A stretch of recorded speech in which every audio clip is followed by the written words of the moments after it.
নমস্কার। ঠাকুরকে প্রণাম জানিয়ে জ্ঞান বিজ্ঞান যোগ শ্রীমদ্ ভগবদ গীতা সপ্তম অধ্যায় থেকে আজকের নিবেদন। মোহতারা প্রাণীগণ উৎপত্তিকালে অভিভূত হয়, সেই জন্য পরমার্থ আত্মতত্ত্ব বিষয়ে প্রতিবদ্ধ জ্ঞান লইয়াই প্রাণীগণ জন্মগ্রহণ করে।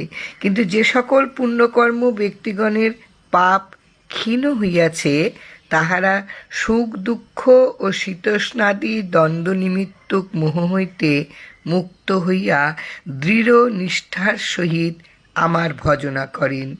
এইরূপ যাহারা জরা ও মৃত্যু হইতে মুক্তিলাভের জন্য আমাকে আশ্রয় করিয়া সাধন করেন, তাহারা সনাতন ব্রহ্ম, সমগ্র অধ্যাত্ম ও অখিল কর্ম অবগত হন।